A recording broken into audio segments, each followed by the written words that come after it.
We're going from 0 to 60 with Oliver and Company, so let's get cracking!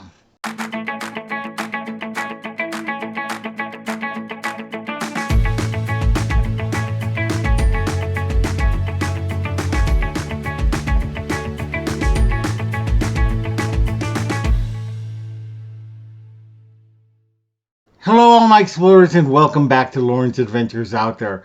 And if you are new, thank you so much for joining us. We really appreciate it. My name is Loren, and I'm with Castles, Capes, and Clones, where we discuss everything in the Disney universe. We do unboxings and hauls, pins, pin tags, Disney news, Disney reviews, and more.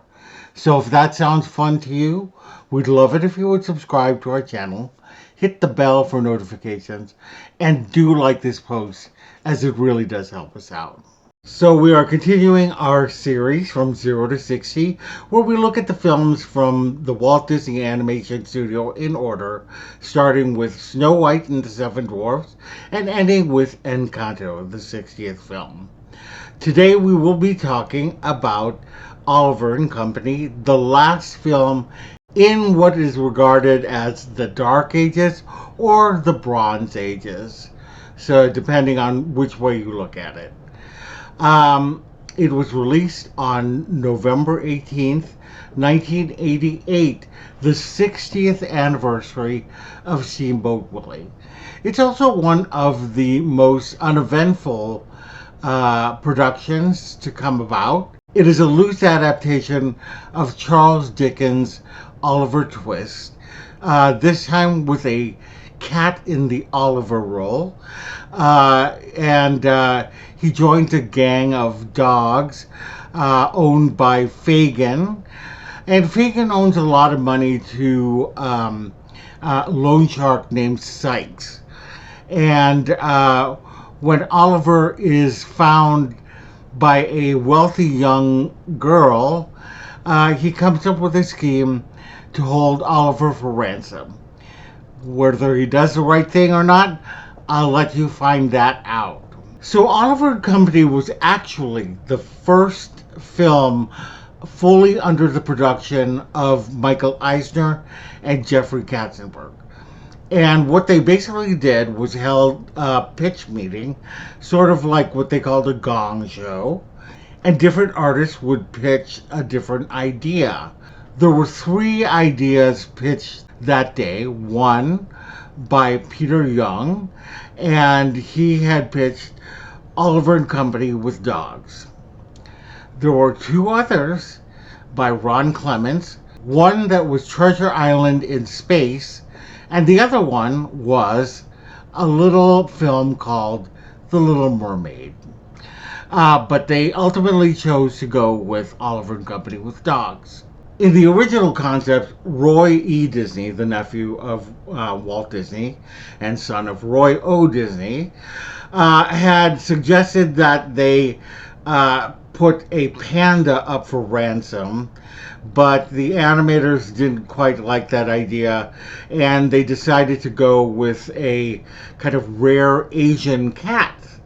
But then that was thrown to the wayside by director George Scribner, who suggested that they do a kind of naive kitten, which is what they ultimately used. Fagin was originally supposed to be a dog, but they turned him into a human, so that way they could have that kind of ransom with a loan shark kind of storyline going on. This would also be the first film that would not have any of the nine old men working at the Walt Disney Company. As you know, Eric Larson retired after Great Mouse Detective. He was training animators, and many of those animators became the supervising animators of this movie, including Glenn Keane, Ruben Aquino, Hendel Butoy, Mark Henn, and Mike Gabriel. Many of them who would be architects of the Disney Renaissance. In addition to all the hand-drawn animation, 11 minutes of computer animation, which was starting to become a norm in the industry, was used for skyscrapers and Fagin Scooter and such. The cast featured well-known actors and musical artists of the 80s, including child actor Joey Lawrence, who was a star in Gimme a Break, which was one of my favorite shows of the 80s. But he also was in Blossom in the 90s and then eventually in Melissa and Joey. You had famed rock star Billy Joel, the wonderful Bette Midler, Cheech Marin, Cheryl Lee Ralph, and Dom DeLuise, to name a few. And Robert Loggia was also the villain Sykes. The score would be provided by J.A.C. Redford.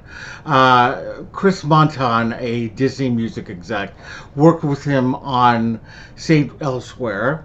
And Jeffrey Katzenberg really wanted the movie to have a pop sound because it was set in New York. And so, of course, they were going to use Billy Joel, who was the voice of Dodger.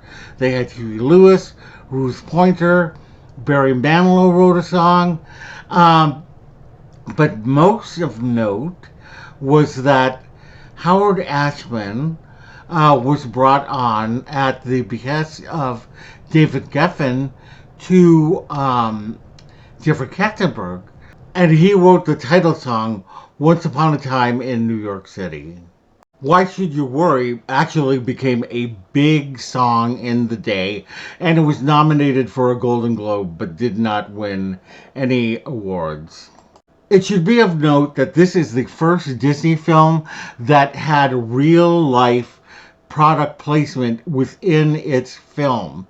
It had product placement by McDonald's and Diet Coke, Dr. Scholl, Kodak, USA Today, to name a few.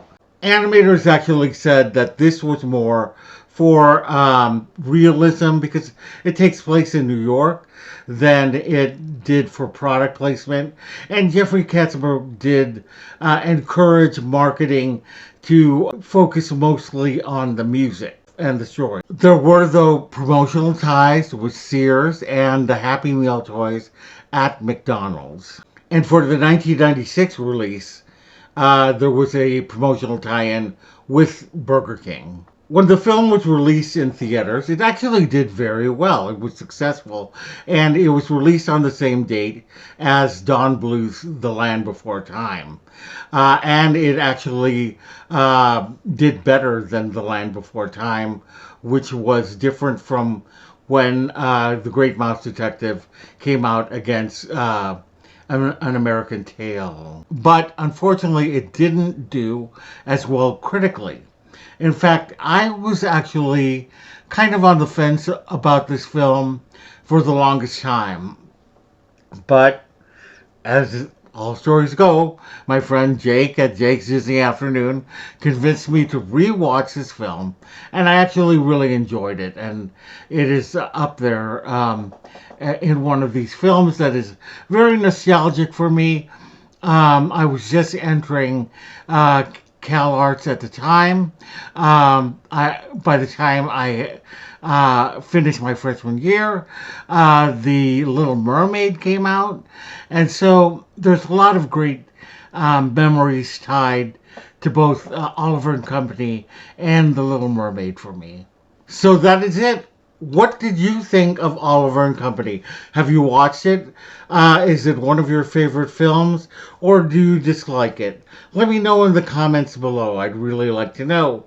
And with that, if you enjoyed this program, we'd love it if you would subscribe to our channel, hit the bell for notifications, and do like this post, as it really does help us out. Visit us on all of our socials down below.